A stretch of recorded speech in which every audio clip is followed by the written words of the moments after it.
Over to you, Prof. Emerita. Thank you very much. Good afternoon, everybody. I see that we have a very diverse audience, and I'm very excited to come to listen to today's seminar on the decoloniality of higher education in Ghana and the public universities crisis. And I want to briefly introduce our speaker, but before I do so, I just wanted to draw the attention of all of you to a recent news item in the University World News of 7th August 2021, where a court in Armenia, the Constitutional Court in Armenia, declared the university's bill unconstitutional. This was a bill that had been passed by the Armenian National Assembly in March that would have empowered the government to appoint most members of the boards of trustees that elect university rectors and make other key decisions. And instead of the situation where most current members were chosen by university faculties as well as student councils. So when I read that news item, I did send it to Professor Appiagyei-Atua. I thought, wow, so this authoritarian trend is happening in many other places and frames the current moment that we face.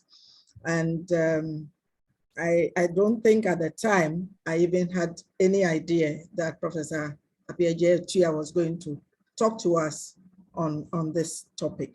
So let me briefly introduce him before I hand over to him.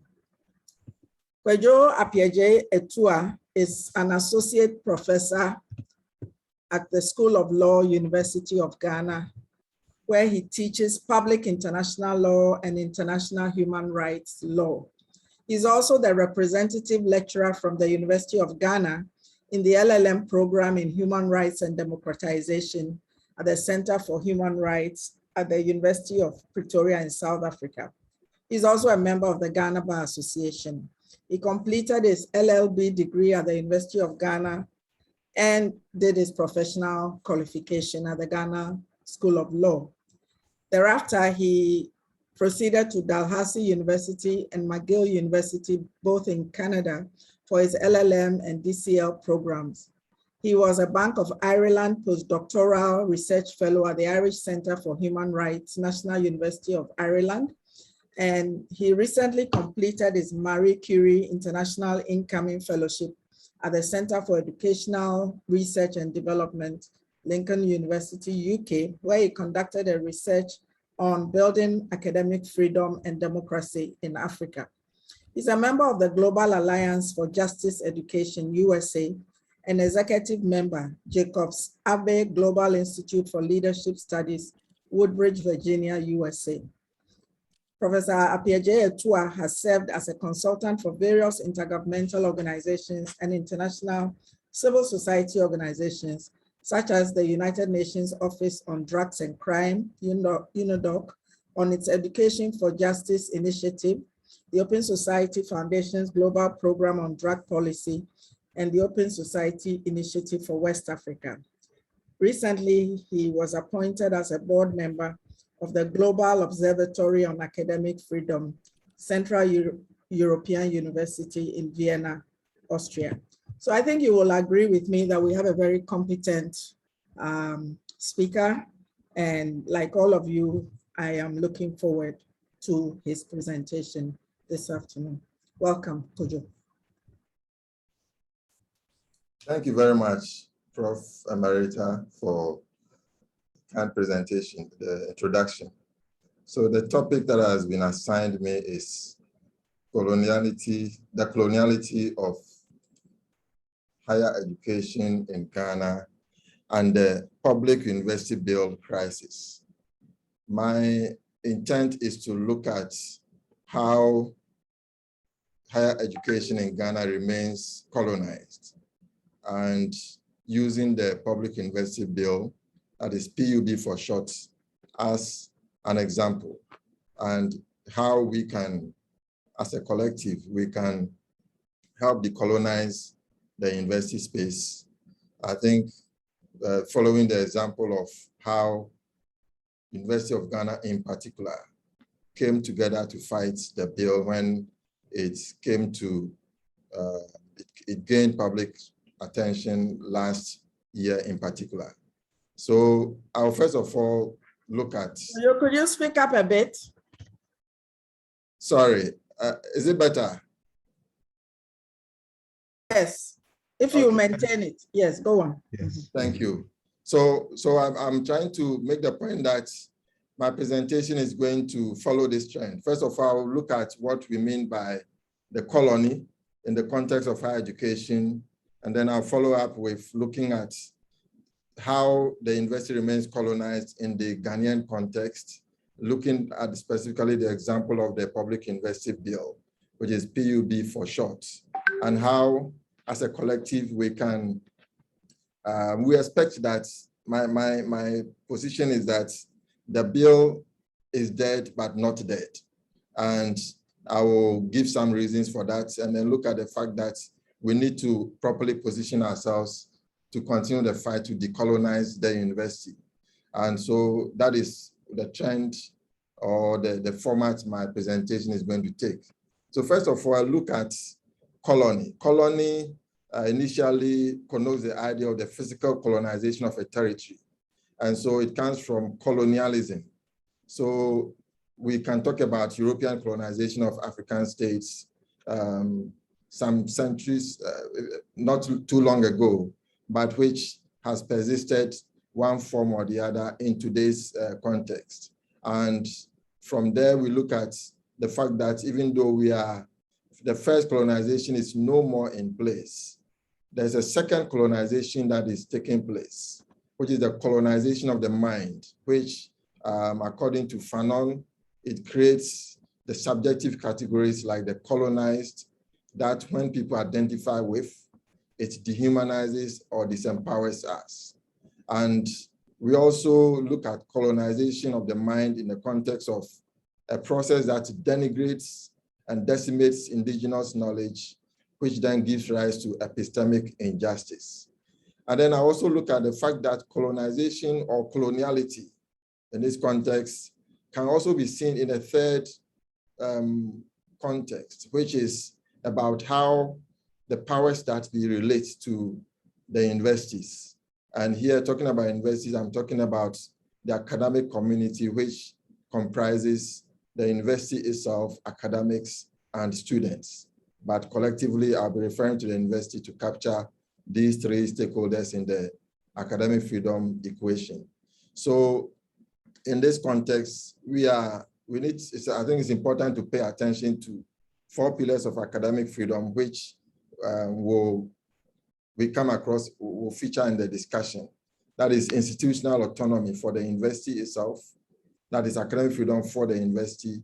Self-governance, which allows academics and students to take an important role in the governance system of the university. Then freedoms for academics and students. And then finally, tenure for academics. In this framework, we see the 3 entities I mentioned, the university, academics, and students, having rights and also owing duties one to the other. But on top of the framework is the states, which owes duties to all these 3 elements.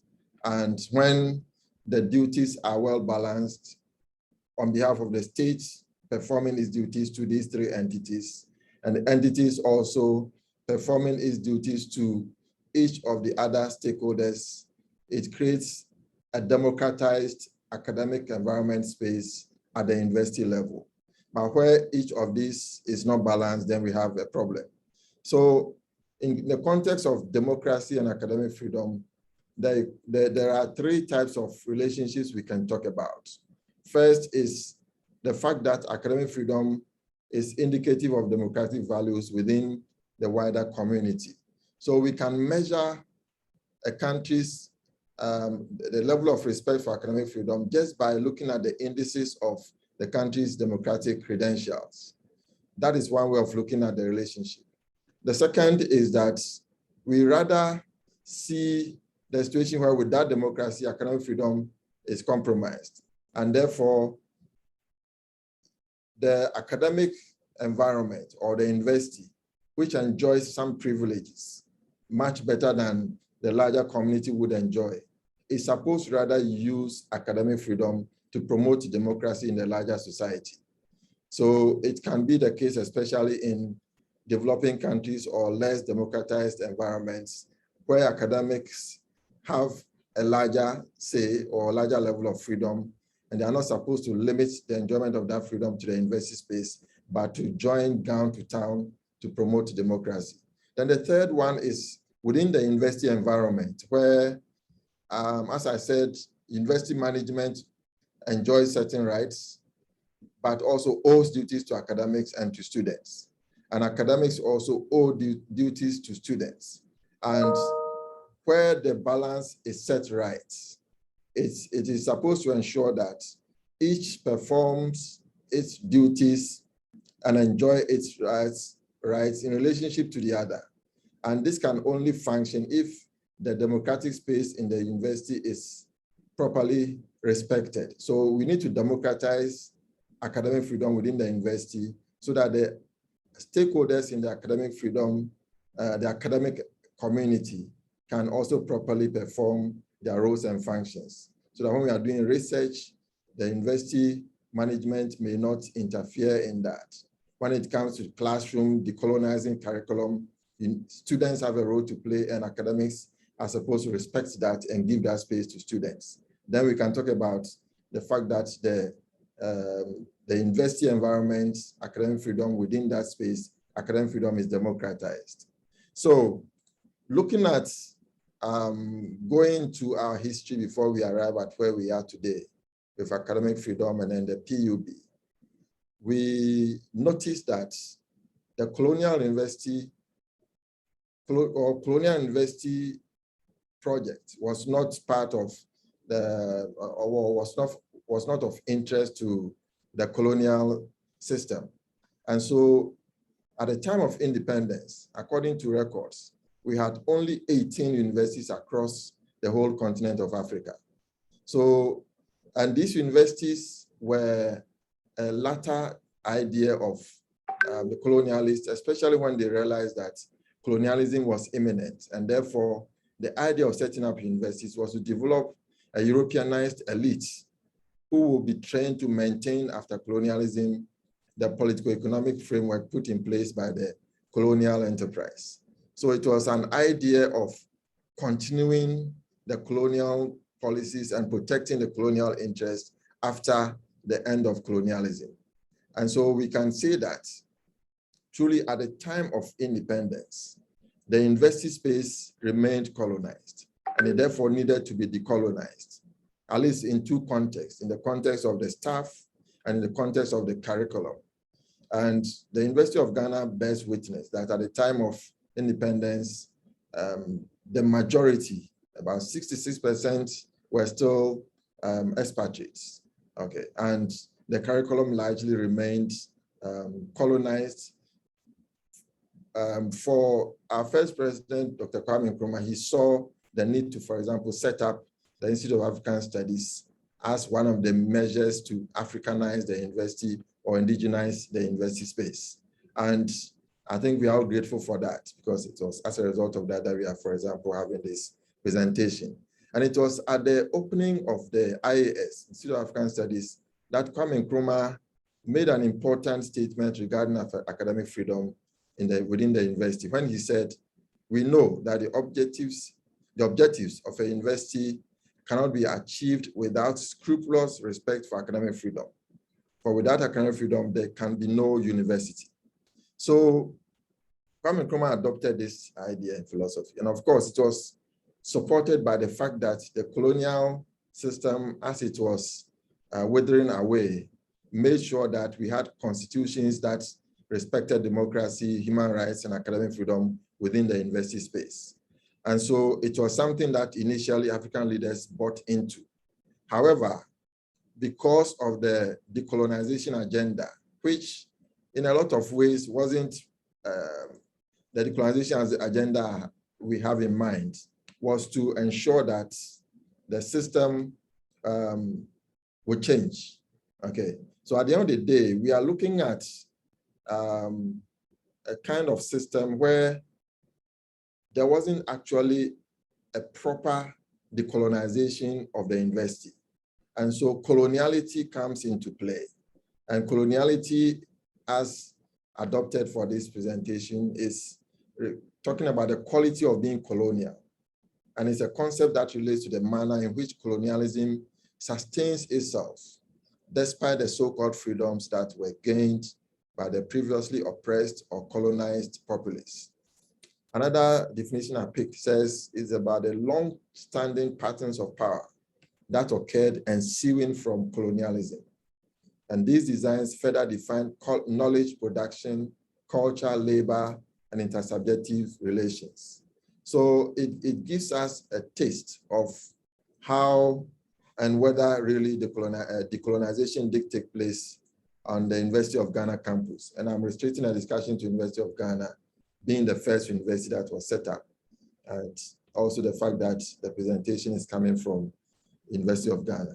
So it didn't take long, therefore, for what political scientists call the second generation of constitution making started in Africa, where African leaders began to jettison the liberal democratic constitutions that were inherited from colonialism.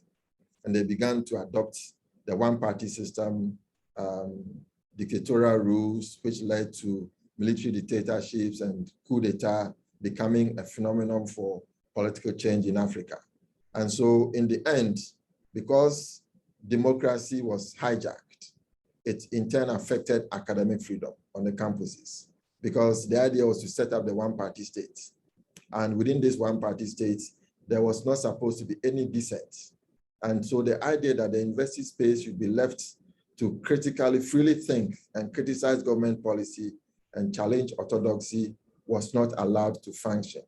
So the one-party state set up by Kwame Nkrumah did not allow for academic freedom to flourish easily on the university campus. And therefore, there was that contestation and tension that developed between academia and the university. And of course, time will not allow us to go into all the details, but certainly it was a struggle that was waged on the campus. But more importantly, governments, African governments, were pretty much engaged in the developmental agenda.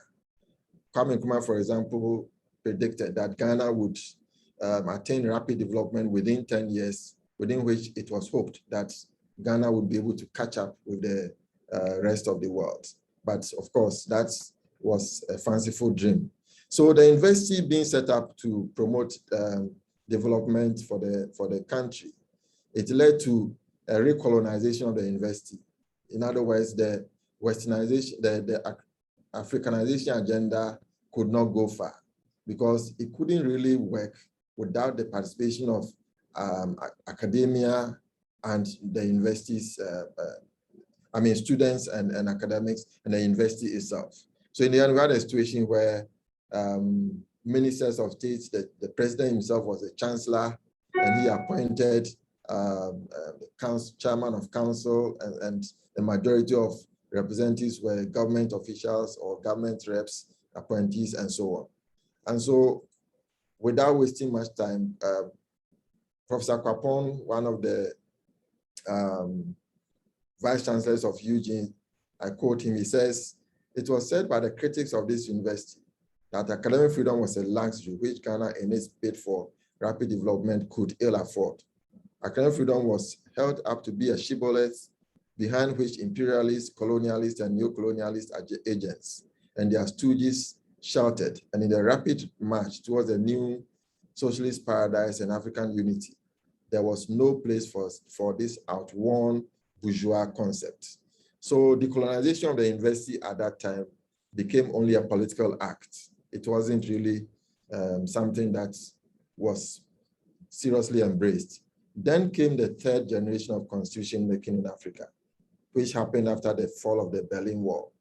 So again, there was a return of democracy, return of human rights, and academic freedom And for the first time in the Constitution of African states, 14, which represents about 25% of African states, had specific reference to academic freedom in their constitutions, Ghana being included. But what happened really was that there was a direct retreat from the university management space by government, there was an indirect presence, which was through proxy set up in vice chancellors, university council chairs, etc.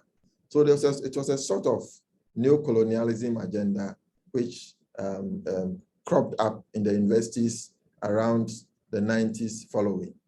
Ghana, in 1992, had our constitution, the fourth Republican Constitution. And at least there are three references that pointed to academic freedom and promotion of academic freedom within the university space. First is the Article 21(1)(b), which gives specific reference to academic freedom. Then the fact that the president cannot be chancellor, which is under Article 68(1)(b). And then third, the fact that university councils and chairs are insulated from appointment by the president under Article 1953. And the University of Ghana took courage in 2004 when it developed new statutes, but still under the 1961 University of Ghana Act to appoint, it gave council the power to appoint its own chancellor. And the chancellor in turn would appoint the chairman of the university council in consultation with the executive committee of the academic board. But a few years later, in 2010, a new University Act came into place. And in 2011, a new statutes of the university came into place. And there was an about face. Power was vested in the president to appoint chairman of council and other members of the council in line with Article 70 of the Constitution. And that is the point of interest in this whole discussion. Article 70 doesn't refer to university councils because they point rather to National Commission on Tertiary Education as representing a governing council of a university. But the two, as we know, are completely separated and different entities. And the National Commission on Tertiary Education, which is now the Ghana Tertiary Education Commission, actually has a member on the University Council. So it certainly doesn't make sense for the government to still insist that this is the arrangement that it should be relying on Article 70. Second, you see that in all the public universities in their acts, that's appointment of the chairman of council and members of council is by way of Article 70. And so certainly that situation is where one of the areas where coloniality remains within the university space. And we can point to the Ministry of Education, Tertiary Education policy document, which came about in October 2018, which specifically recognized the points I'm making, that Article 1953 insulates the university from appointment by the president with regard to its council and the chair of council. And this document was signed by the former Minister of Education, Dr. Prempeh. But incidentally, very ironically, a few months later, October, November, December, January, February, about 5 months, in February of 2019, the first bill or the first draft of the public university bill came up. And this university bill is what we fought from February 2019 up to today, or last year when finally it had to go back into a comatose state. Now we fought this PUB bill or the PUB on three main grounds. One, because of its unconstitutionality, referring to the three constitutional provisions we have mentioned. Two, the fact that it's unnecessary because— Hello, please, can the rest of you mute your microphones? Yes, thank you. Thank you. It's unnecessary because the reasons that the government gave to come up with the bill were unfounded. For example, financial impropriety issues and so on. and the fact that universities were veering off its mandates. Then third, the fact that to create more problems, bureaucracy, loss of independence, because, for example, the Minister of Education is given powers to make directives and then to come up with harmonized statutes and so on. But what is interesting is that these references, this PUB had many provisions copied from the Technical Universities Act, which initially came into place in 2016 under the previous government of President Mahama. But when the current government came to place in 2018, it decided to change some of the rules and without recourse to Parliament. And so the technical universities resisted these provisions, among which was the harmonized statutes, which was introduced at that time for the first time. Then also harmonized what they call service, scheme of service. And then a third one relating to relationship of the council. And so when the technical universities resisted this, then the amendment of the law came into place. And of course, with majority in Parliament, the government was able to pass the amendment to the Technical Universities Act in 2018, which endorsed these elements within the Technical University Act. Among others, it also took away the power of the council to be able to enter into relations with other entities within the country or outside the country.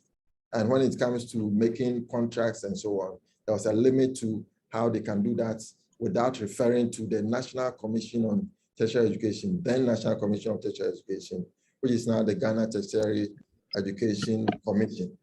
And so the government sought to replicate this success they achieved against the technical universities into the university of the public universities, which saw itself in the Public University Bill, about which universities fought against for almost a 2-year period until finally the bill died with the last parliament, which passed away.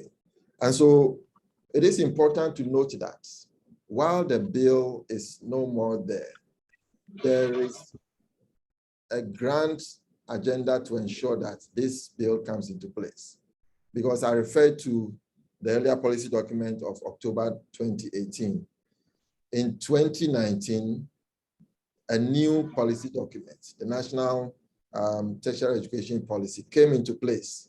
And this policy document deviated in a certain critical ways from the earlier document, which contains or is laid the foundation for the new or the final document that came up. And the final document that came up made sure that it was in tune or in line with the PUB in terms of the issues that we considered as unconstitutional and would give too much power to the government to interfere in the affairs of the university regarding, for example, the constitution of the University Council, which gave majority membership to government appointees and which enabled them to be able to form a quorum without reference to representatives from the university, and which there are a number of issues with the PUB which we fought against and were successful. But it's not only the policy document, which is a reference point to the fact that the PUB may not be dead, but also we can refer to the Education Bodies Regulatory Act 2020, which talks about GTEC and other regulatory bodies. And if you make careful reading of it, we see some fundamental changes introduced in there, which supports the PUB argument. We also have the Technical Universities Act, which remains in force and which sometimes is used as a reference point that if all these universities are part of public universities, why is it that the technical universities should be different from the other public universities? Okay. We also refer to the Colleges of Education Act, which transformed the teacher training universities also to tertiary institutions. So on this basis, we can say that the public university bill may not be dead. And we can also refer to some statements by the Director General of the GTEC. For example, he says, It also reinforces influence and role of government as a business owner, referring to why we need these policy reforms. Then he goes on to say that, given that most tertiary institutions are self-regulated, the NCTE and the NAB, which have all come together now to form the GINTEC, have limited capacity and legal authority, which constrains their efforts to serve as supervisory entities. And therefore, there's a need to restructure the whole system. Okay, and this, we all find these references in the policy statement document that I have referred to. So we see that government is adopting a positivistic approach to lawmaking, that the fact that it can bulldoze its way through parliament, it can go ahead and make the law without taking into account the views of the stakeholders, that's the university itself, academics, and then students. So long as it is able to set up a mechanism to get a law passed, then that will be fine. But it's a reflection of a new patrimonialist approach to governance in the country as a whole, where you have a situation where there's coexistence of political system in which the customs and patterns of patrimonialism exist with rational legal institutions in the country. And so at the end of the day, what the government wishes to attain will still be realized one way or the other. And therefore, at the end of the day, if it goes through the procedural steps and the substantive law comes about, then it should be accepted. And so on that basis, we have a fight on our hands to fight. And I think it is up to the universities to position itself. I think we can even link this to the current industrial action being embarked upon by the universities, by the University Teachers Association, because in a lot of ways, it links up to academic freedom. So the way to go is through decolonization of the university.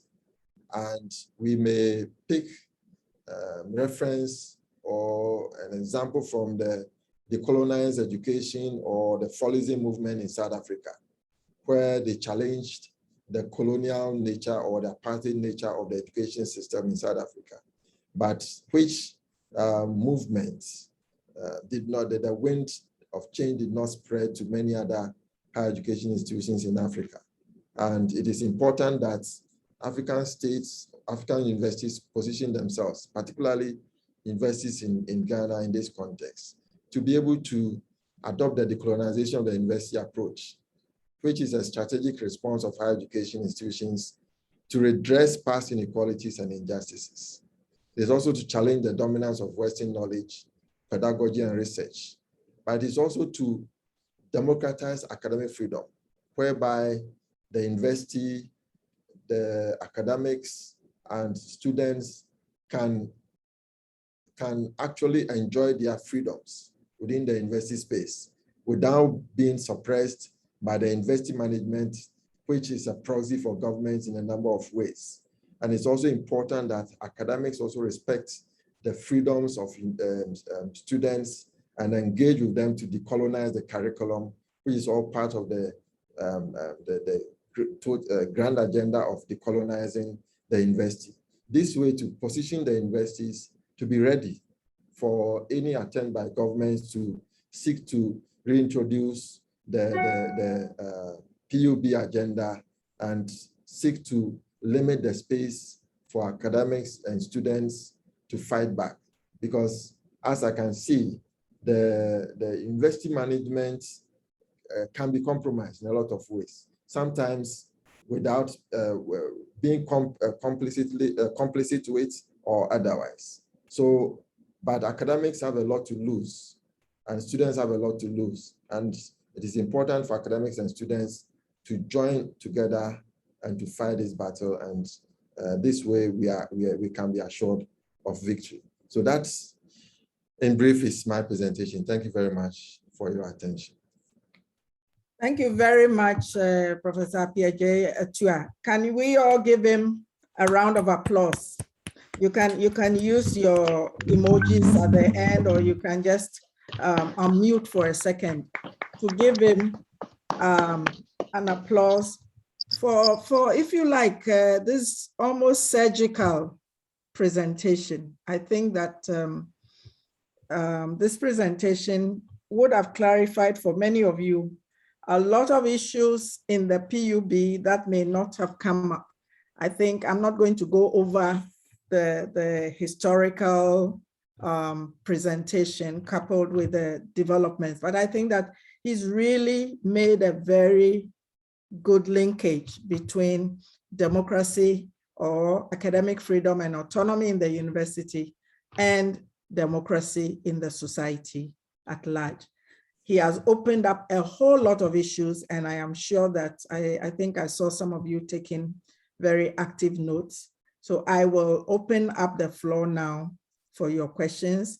We'll take a batch, then we'll allow Kwadwo to respond, and then we'll take another batch. So please, you can use the reactions at the bottom of the page to raise your hand so I can recognize you. So, Ernest, right, you go first. I have a question. Go on. Yes, Prof. Prof. Appiagyei-Atua, thank you very much for the wonderful presentation.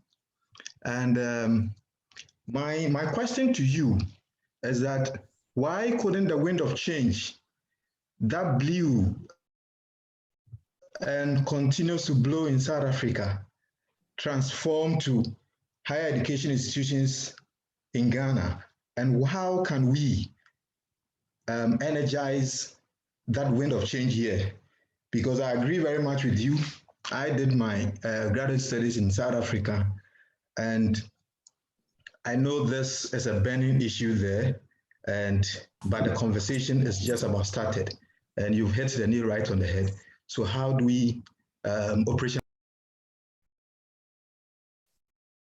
Well, he's cut himself off, but I think we've heard the gist of your question, right? Yes, Prof. Thank you. Yes, please show your hands. I believe I'm collecting a couple of questions together. No, yes, no, I'm not asking you to respond yet. I will, yes. Kaiser, yes, please unmute. Yes, thank you very much, Professor Appiagyei-Atua, and I also want to say hello to my PhD supervisors who I see present. Greetings from Stockholm. Kwadwo, as you know, I've followed your work and I love it. I wanted also, just like the previous questionnaire, to ask a little bit more about students' involvement. I know you like to include students in your definition of academic freedom, and you spoke about that a little bit towards the end.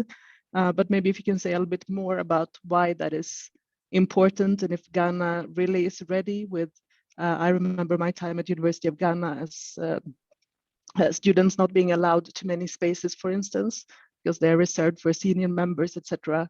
Is that compatible with what you're talking about? And maybe to add to that, I've seen some writings also about how national politics has kind of infused student politics, not just in Ghana, but in other African countries as well. So if you could touch a little bit on the student component of academic freedom and why that is so important, it'd be helpful. Thank you. Thank you. Great point. Yeah, Jifa? Okay, thank you. My hand will have been down because she has touched on a part of the question. When this bill started going around, I put links on the discussion on a page of students from University of Ghana, where I'm also a part. And some students said that, I remember the post saying, they control students, they don't want to be controlled by government. That's why is it that they don't give us that, they treat it like children. Even PhD students are saying so. So it looked like the students are not going with the flow, the arguments. So they are also looking at, yeah, they treat us like that. That's why is that they don't want to be treated. So I'm asking Prof, what should the university do differently from now to mobilize students well enough to educate them, to also give them that confidence that they are part of the academic environment? Thank you. So Kwadwo, since you've received almost 3 questions, very related, you may want to intervene now, and then we'll go for another round. Thank you. Yes, Ernest, your point is well noted, and I think I make the point clear that the colonized university agenda from South Africa could not spread to influence the situation in many universities across Africa. And I think it's probably because of the fact that you look at the basis for the movement that sprang up in South Africa. It was related to fees, and it then extended to the curriculum, and it sprang from there. So we see that it wasn't directly against the university, but it was against the government. But when you look at the particular situation of at least the University of Ghana, the context of our discussion, the university students, and I think that relates to the two other questions that have been raised. The fundamental problem that students have is within the university space itself, in terms of the fact that democracy of the academic freedom is not practiced within the university space.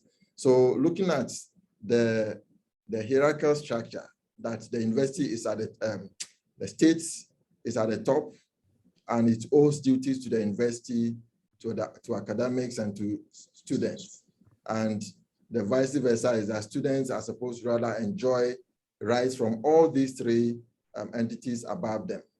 You can see that students would have been better positioned to contribute, but they haven't in the first place been able to democratize their own space within the university environment.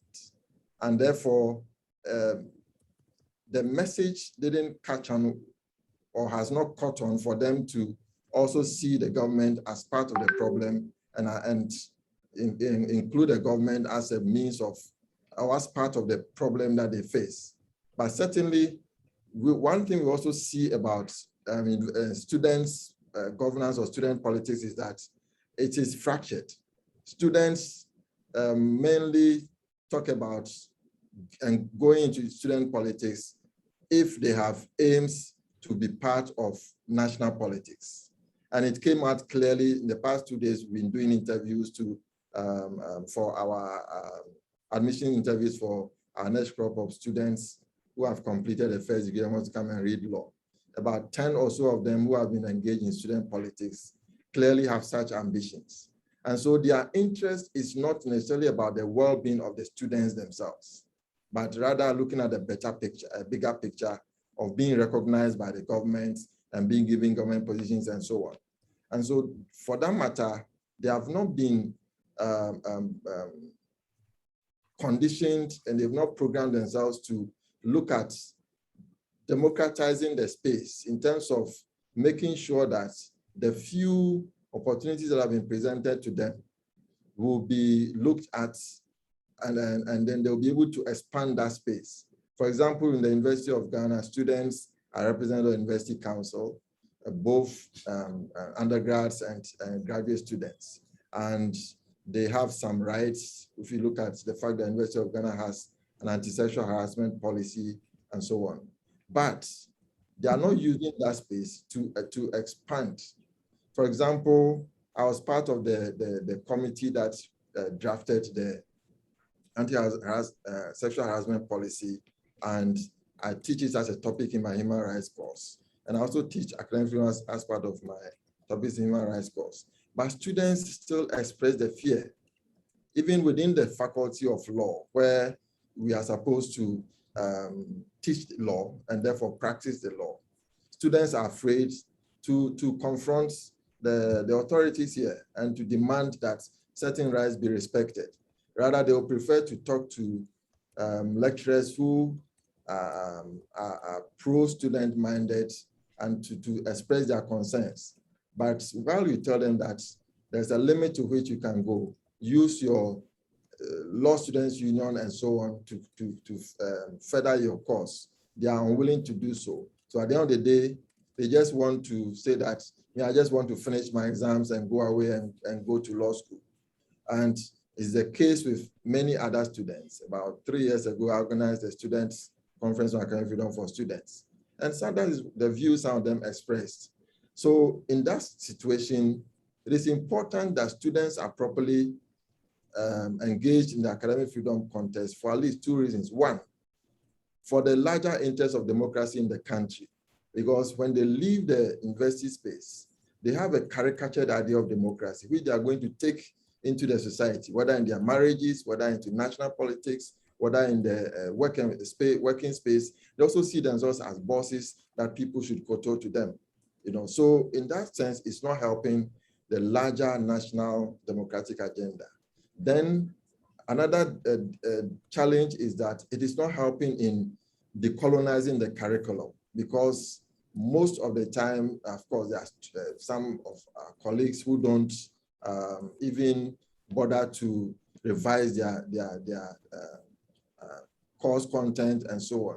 But that is where the students need to come in and play a part in saying that we think this topic is of interest. For example, lesbian and gay LGBTQ issues have been introduced in my human rights program because students want to hear about it. Not because necessarily they agree with it, but they want to understand it so that they can have an intellectual discussion around it when they come across this, people who question these matters. So yes, there's a lot that the university has to do to democratize academic freedom. And like I said, there's a lot that's, as said by Jifa, that also needs to be done in that respect. Yeah. Thank you. Somebody has put something in the chat box and I will read it to you. It says, thanks for the presentation. I'm still not clear exactly what coloniality in the Ghanaian context is. Make it simple to the ordinary person. I don't know who the ordinary person is. This is an academic event to understand. Secondly, how have we integrated students as stakeholders in the discussion on academic freedom? I think some of your responses has, at least as far as the law faculty is concerned, but larger issues are raised, and you may care to comment on it before we move on. Thank you. So coloniality, by coloniality, we simply means that colonialism is gone, but we still have vestiges of colonial practices within the larger society.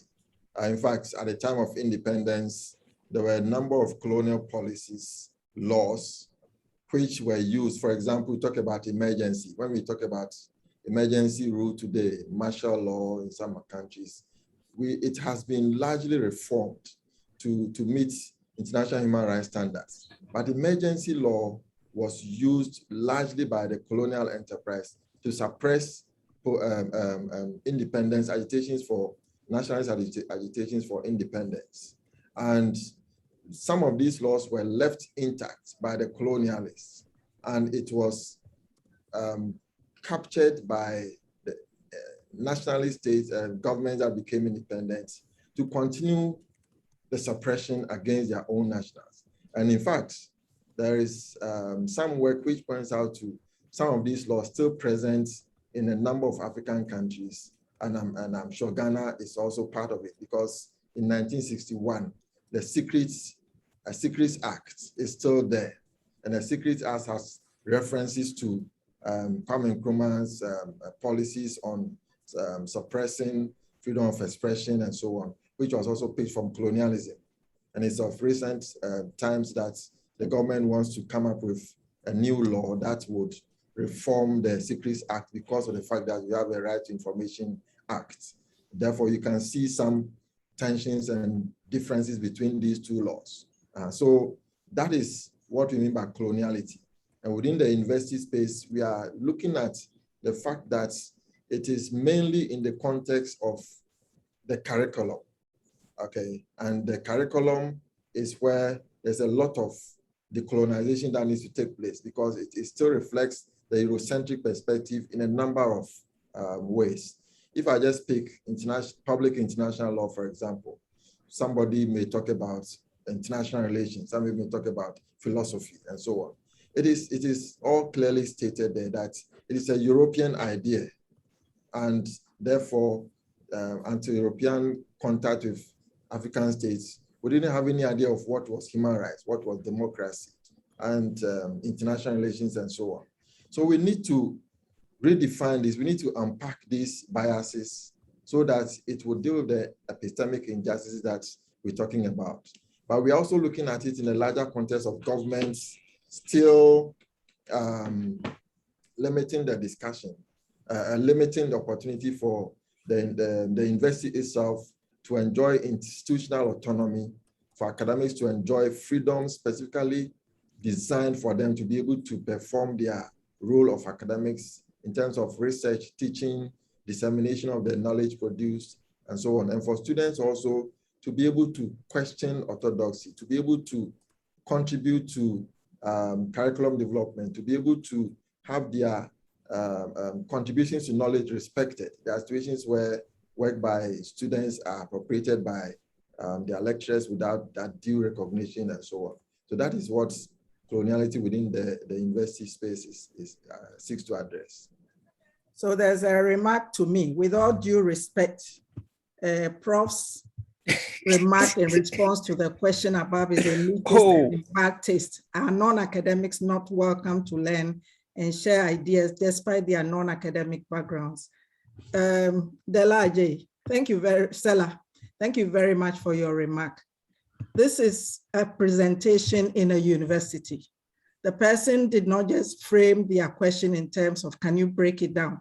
He framed his question in terms of the ordinary person. There's a certain level of populism that we should not tolerate. If you do not understand, you can ask the person, but you do not need to frame it in terms of the ordinary person. I don't know who the ordinary person is. I think that when he requested, Professor Appiagyei-Atua has broken it down. I'm not being elitist. I'm just tired of the populism.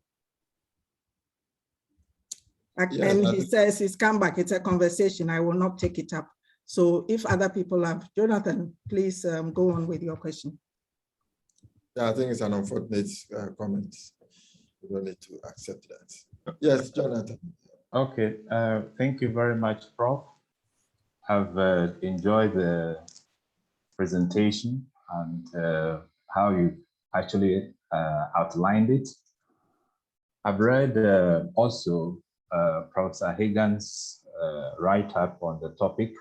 I think that was in 1990 to Austria. And I find some very interesting echoes in your presentation as well.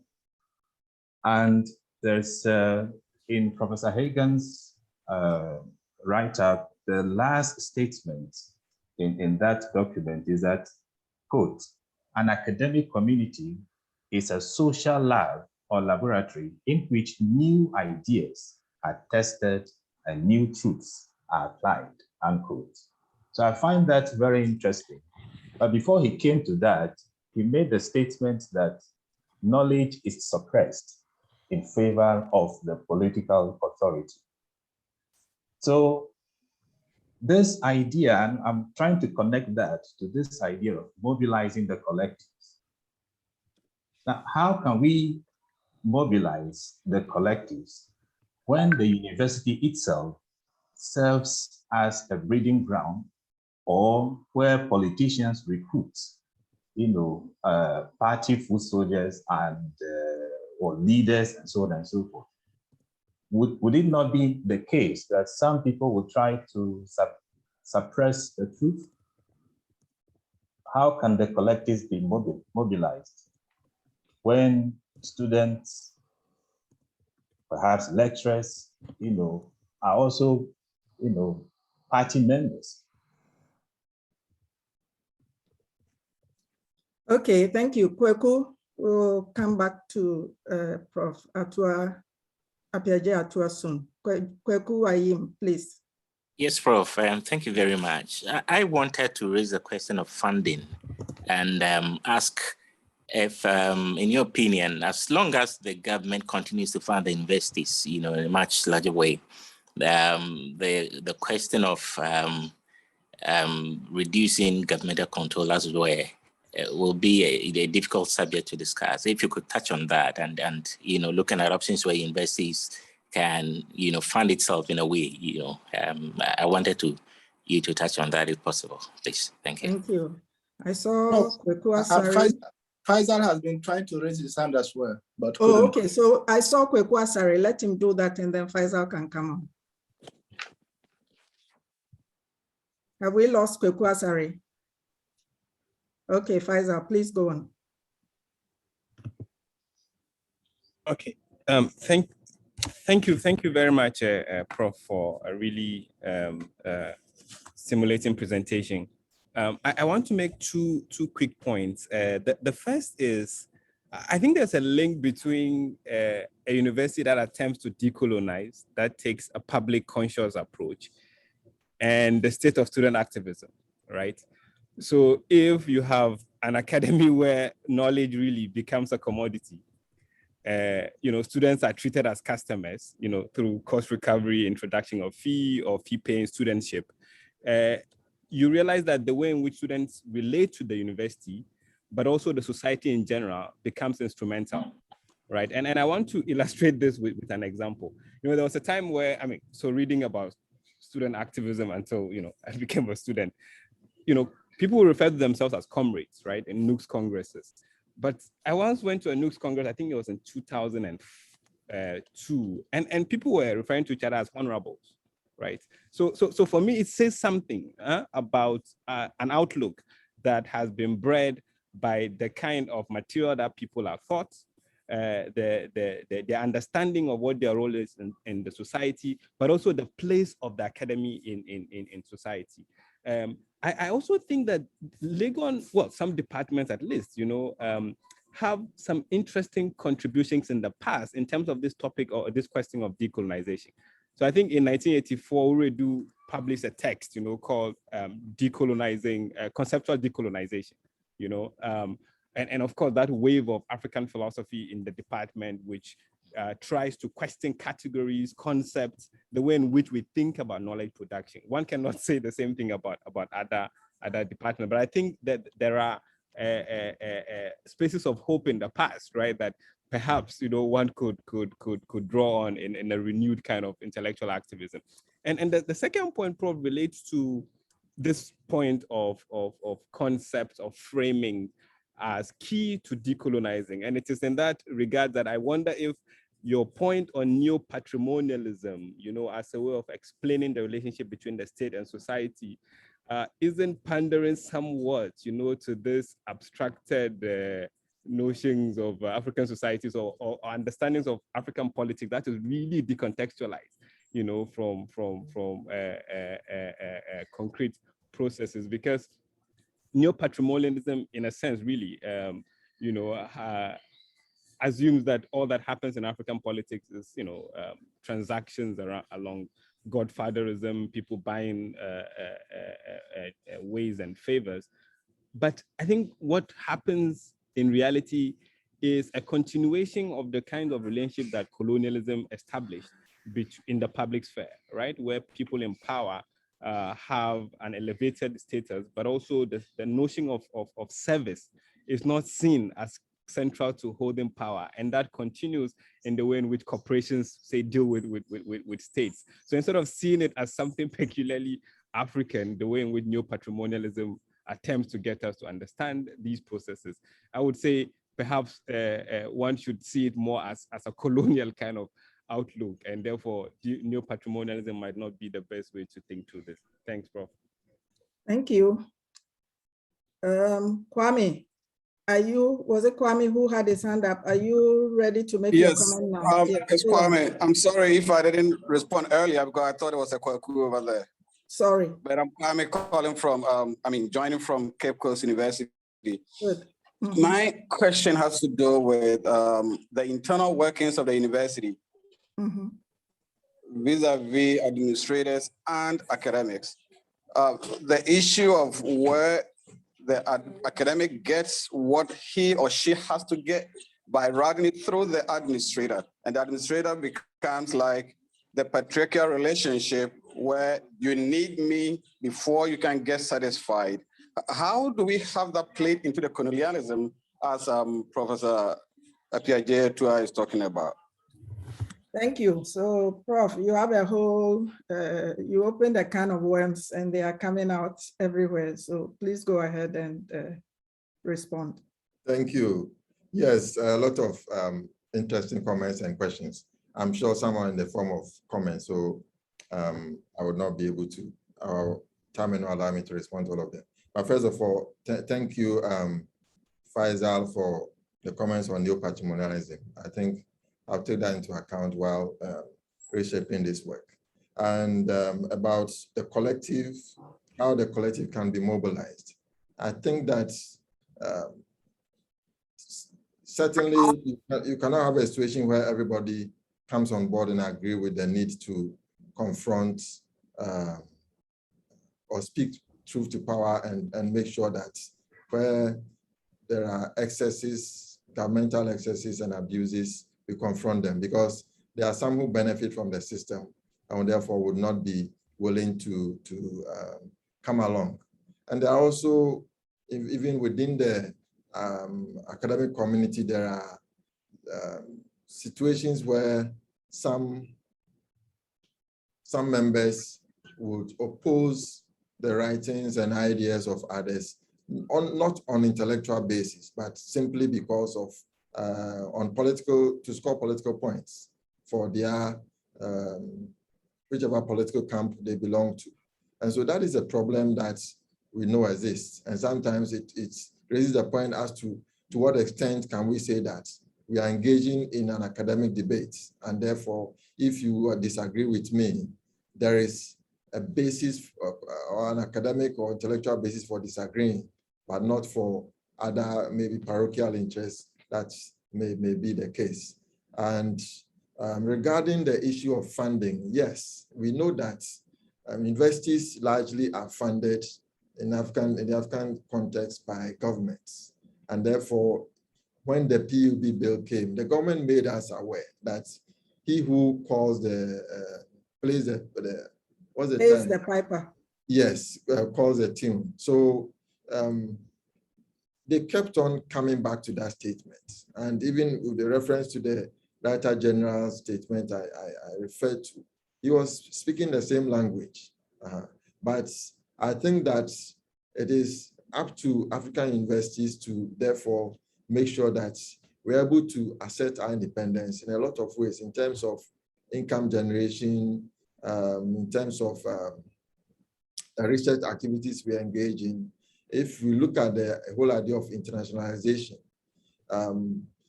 most often you see individuals more in terms of going for funding, which is related to a particular interest, but not in the larger interest of the university, what do you call it, strategic plan, or the government's economic agenda, or any other activity which may be related to the well-being of the country as a whole. And so that problem is there. And I think there's therefore the need to make sure that we're able to attain that level of economic, financial autonomy that will promote institutional autonomy. Yeah. Students as customers, yes, that is a big problem. It's a big problem. And that is what the GATS program sticks to establish that students are seen as customers, and academics and the university are seen as delivering products to them, and therefore the customer is always right. So students should therefore be seen in that context. But I don't think we have got there yet in the African context in a number of ways, because as has just been mentioned, students are still at the bottom, and in a number of ways, students are not recognized. It was even interesting that in 1992, when the Kampala Declaration on Intellectual Freedom and Social Responsibility came out, which was in response to the IMF structural adjustment policies. It didn't only bite academics, it bit students as well, and the university community was hardly hit. But when that policy document was framed, which is recognized as an important academic freedom document in Africa, students, there was no space for students, apart from just one provision, which even is indirect. And so it tells that students still have a long way to go in terms of being recognized as key actors in the academic freedom equation. And I come back to the point that we need radical reform in the student movement to ensure that they're able to decouple themselves from the political power and therefore be able to set their own agenda and promote or direct their attention towards the concerns of students on the campus, how to promote academic freedom, to promote the production of knowledge and decolonizing the classroom and decolonizing the curriculum. Thank you. And I think there was another point about the relationship between university, the administrative staff and academics, at least between the two. Yes, there is some gap there. And in fact, when you look at the discussions on academic freedom, and even my own definition of academic community extending to students, to some extent, we need to bring in the administrators, because the administrators also have a role to play in ensuring that our academic freedom is respected. And so the discussion has not really embraced them, but I think it is time so that we see in what ways administrators can frustrate or promote academic freedom for students. For students and academics, they hold some key role to play here, and it's time to explore that and see how best we can also bring them in, so that while their interests need to be catered for, in so doing, it will facilitate our own abilities to better enjoy academic freedoms. Thank you. I want to come back to your response on the issue of he who pays the piper calls the tune. I think that you can be in a public university without having to generate income. Most people did not join the university so they could assist the university to embark on income generating projects. And I think that the struggle to maintain the public character of the university should be divorced from the fact that governments, it's not government in any case, it's public money that is used. So if you resist the control, you don't need to be reminded that we pay you, because there are so many public institutions. So does it mean that because public funds are expended, they should function according to the ways in which governments behave? And I think we should maintain that, you know. And this, what you refer to, the chair of the Ghana Tertiary Education Council saying that government as business owner. I mean, the pity of it is that this person was an academic who was appointed from another university, and suddenly his tone changes. I remember when we met the Parliamentary Select Committee on the Public Universities Bill, he was the minister's handman. The minister was turning to him, and I took a lot of pleasure in annoying him and the minister about the positions that they were taking. There are many, and I think that in later iterations of your paper, you might want to look at examples of public universities bill that do not offend many of the things that you have talked about.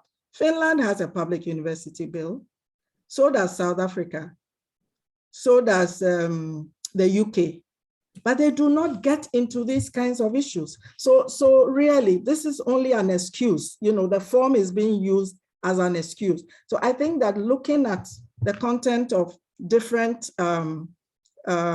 university bills would be important, you know.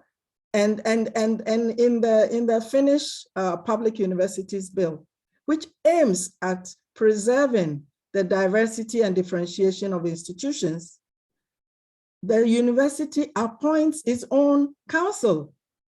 So I think that it is important to also get to grips with some of the issues. Just because the government is paying should not offend the 1992 Constitution. And I think that when you were speaking, I was asking myself, shouldn't we be bringing test cases on some of these issues, the ways in which the constitutional intent has been whittled down over time, you know? And So there are so many issues, and I really think that, but also, and I think it was Jifa who raised it, and you were responding to her about sexual harassment, etc. I mean, University of Ghana is a case study. What has UTAG just gone and done? So there are a lot of issues. So why would a student not be afraid to raise issues on sexual harassment when they see people who have been found guilty being rewarded with positions by UTAG? You know, so I think that there is a lot, because you seem, I thought your conclusion really skipped over a whole lot of things like academics and students.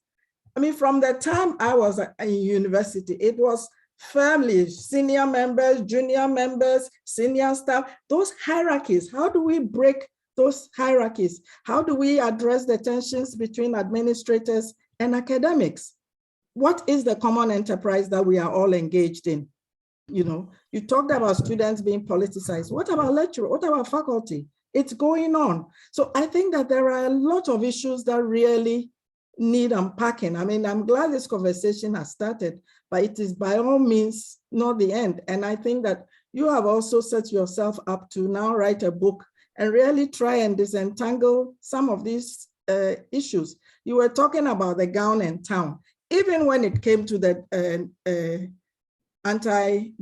anti-colonial struggle, what was the position of academics generally? So I think that we need to be systematic and unpack it, you know, and the class positions of academics in our society. So I just wanted to react. These are not my closing remarks, but I just wanted to react to some of the things that have come up. There are some things in the chat box. And again,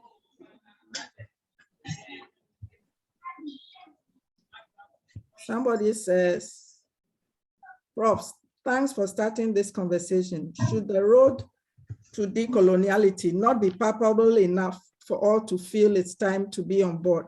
For example, the emphasis on publishing in international journals to be considered for higher promotion connotes that the journals we have internally are not standard enough to earn a higher promotion. Is it not another way of entrenching epistemic coloniality? Secondly, with regards to curriculum development and content of what is taught, how do we integrate students from the beginning of the process? I will be glad to also get your comment on commodification of higher education, the pressure on faculty to get grants, and how all these promote or impede coloniality. There was a previous comment that I had responded to, by which you might also want to comment on. It says, I have another question on decolonizing the curriculum. Where do we start from? Take, for example, law faculties in Ghana and their curriculum. Most of them don't teach customary law as a subject anymore, and therefore there's a rapid embrace of neocolonialism. And as Faisal said earlier, what students are taught matters a lot. Therefore, lawyers no longer talk customary law in court, but the colonized law. How do we correct this in the curriculum, and how do we start? And I had said, is customary law necessarily decolonial? There is a whole body of writing on the ways in which customary law was made and remade in the colonial period to serve in the interest of the colonizer. Much of this customary law has been preserved in the post-colony. There is also, this is a comment, this presentation and discussion shows how important it is for us to have ongoing discourse. We need to understand so much. We need to do so much self-reflection.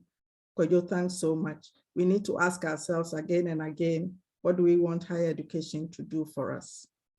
I think, oh, and then somebody says, academics in Nigeria have had to fight back government's attempts to control the universities, particularly the federal universities, as was the case with IPPIS, where government sought to be the one directly determining what, when, and how academics are paid by strike action. Do you think this is an appropriate way to fight, since some say it is not the way? A lot of comments and questions, Kwadwo, please. Yes, that's a lot. I don't know where to start from, but yes, the issue of publication in international journals Yeah, it's an issue of concern. I don't know if, I think at a certain point, the University of Ghana came up with some rules and guidelines on where to publish. And it was an attempt to move away from the publication in international journals as a basis for promotion. And so certainly there's some work that needs to be done there, because even though some may feel that they have a publication, they think that this is of a higher quality and it shouldn't be wasted by being published in a local journal. I think there's a need to balance the publication. Sometimes also people publish because they want to be able to get their work recognized or referred to in other publications. And so sometimes about the ability of the local journals to also become internationalized, because that's basically what it is about, that if your work, the journals are known, then others can easily refer to it. Yeah. So if you published 50 articles exclusively in local journals, would our universities promote you? It's supposed to.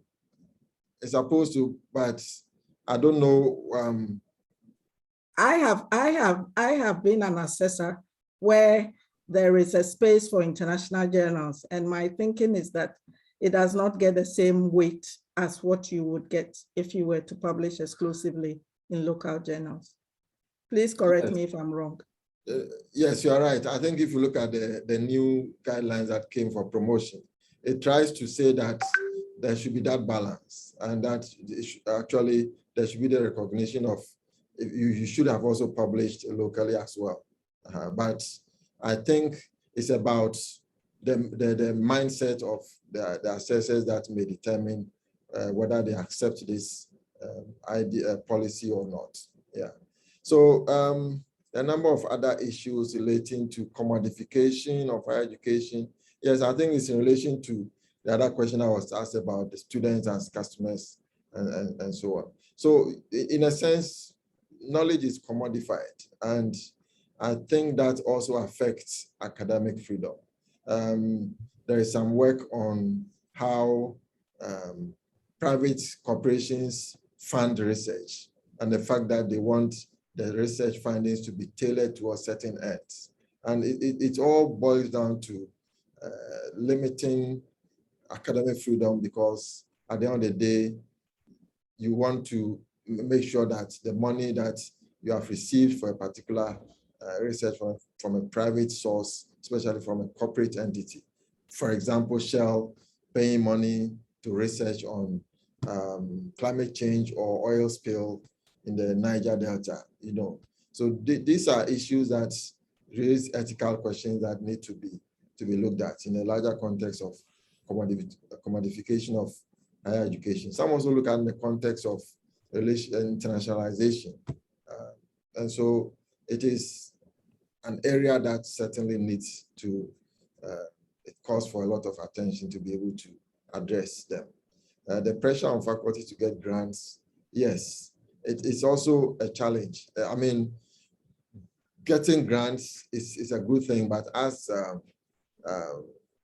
the chair said, it is not in the case of every lecturer or academic to say that you are in the business of grant making. And therefore, if you are not able to access grants, it means that you are a bad lecturer. That shouldn't be the standard to judge lecturers or not at all. Yeah. And so there are a lot of issues in the strikes, and I think appropriate way to fight, when and how academics are paid by strike action. Yeah, I think this is coming from Nigeria.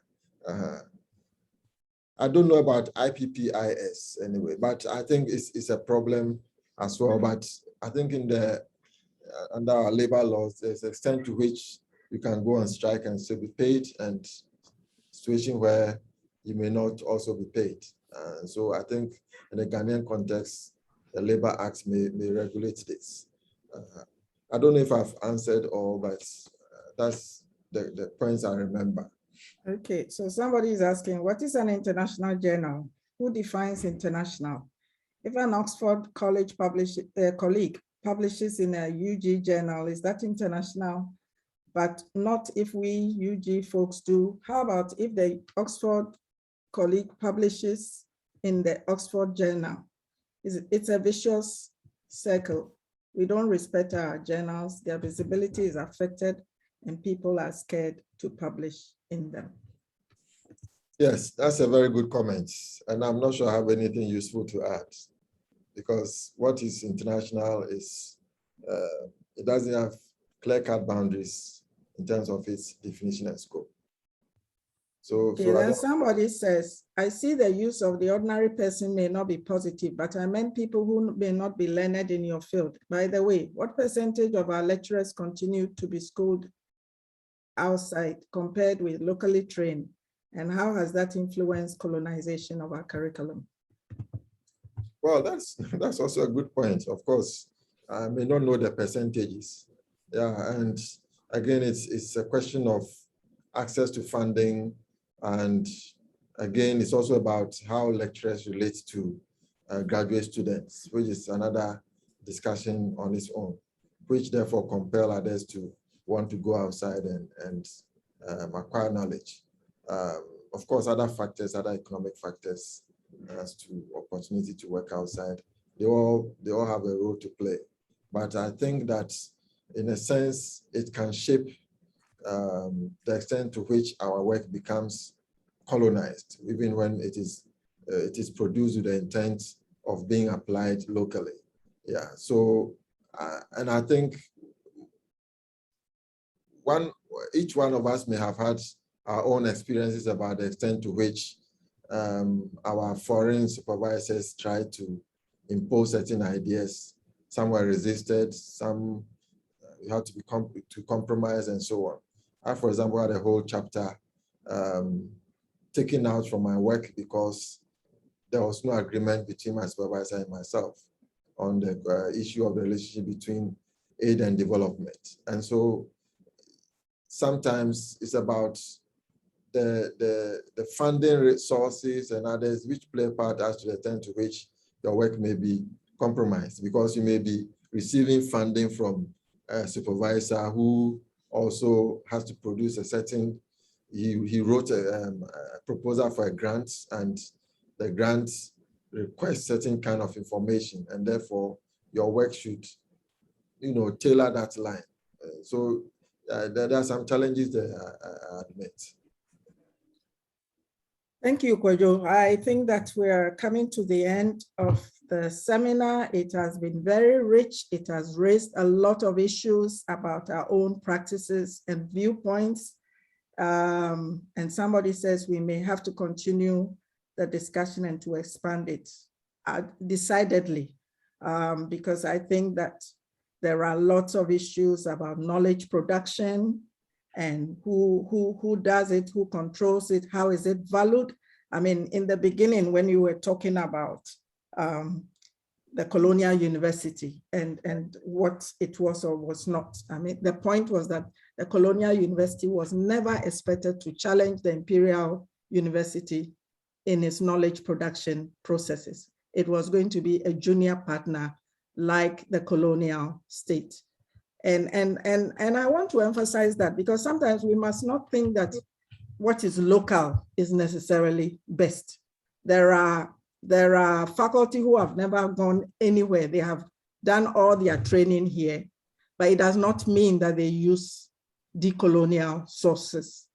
In fact, it is highly likely that those who have some exposure somewhere else may have more decolonial sources and attitudes than those who stay here. So we have to be careful about that. For me, academic life, intellectual life is about mobility. It's about the exchange of ideas. And we must be open to those ideas, but we must be critical. And I think that that critical space, that discourse is what we are talking about. So you have certainly provided us with that. I think you have also emphasized the fact that if the academic environment itself is not democratic, we cannot hope to influence the larger society.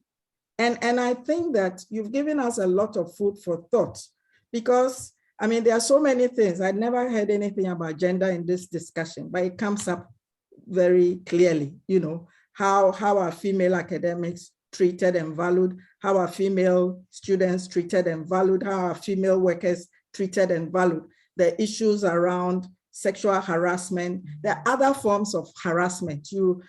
A male colleague may not sexually harass you, but they will do everything to make you feel. There are people who tell people, I have 3 of you at home. In other words, you may be here on the campus, we are supposed to be equal, but everybody knows that outside here, females are subordinate to men. So it's really, you are inviting us to challenge, to critically reflect and challenge our own practices. How do we treat students? What is all this division between senior and junior common room, all of those kinds of things? When I was a student, I was told that females were not allowed in Legon Hall senior common room.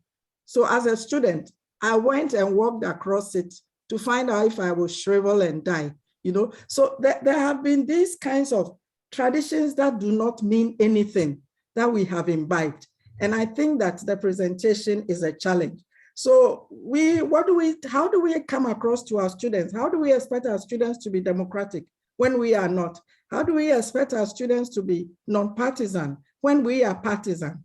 You know, so I think that it is really a very reflective piece, and it has opened up a whole lot of issues for us to grapple with in terms of the academic environment, the relations between gown and town, and how we can then hope to influence what happens in our society at large. And there are many ongoing debates and issues that are going on. And I think that often, because of our own very undemocratic ways, it makes it much harder for us to intervene in the debate, because somebody can remind us of what we are doing or not doing in our own campuses. And then the very specific issues of the Public Universities Bill and the ways in which it contravenes the Constitution, and also the fact that it is not dead. It may be comatose, it may be suspended, but we can be sure that there are ways, people are looking for ways to throw water on it and revive it, which also means that it's a continuing struggle. And if we are to succeed, the issues that Jifa was raising, how do you make common cause? If workers and students perceive lecturers as detached, arrogant, you know, undemocratic, then they are likely to see this as your fight, even if when you look at it in detail, it is everybody's fight. So as they say, a luta continua, we have a lot of work to do. And we thank you very much for this presentation. And we look forward to its further iteration so that we can all learn and use, you know, bring it to our arsenal. The issue about the decolonizing of the curriculum is present, and it is also about our own productivity. Sometimes it's a certain laziness. It's not because people cannot do it, but they have just been so used for reaching for that thing. And, you know, how do we revise? And how do we also make our students much more confident to demand things from faculty that, no, we are tired of this. Can you teach us something else, you know, or can you introduce us to new things? So how do we also strengthen and incentivize our students to be much more critical and challenging? How is it that the same students that seem not to perform well when they are here, once they are put in another environment, excel? So I think that it is a conversation that we need to continue having. And on behalf of IAS, I thank you very much for making this presentation, and I'm proud to have chaired it. Thank you very much, and over to you, Chika. Thank you so much, Prof. Emerita. I mean, and again, I have nothing to add anymore to thanking Professor Appiagyei-Atua for, again, helping to provoke critical reflection in the minds of those of us who need to really think about these problems. And then at the beginning of this conversation, there was a little bit of focus on South Africa and the decolonial thorn in the universities in South Africa the last 7 to 8 years. So next week, we will actually go to South Africa and bring Sizwe Mpofu Wash on the new apartheid. It will be a book launch, and we'll have several respondents on the day.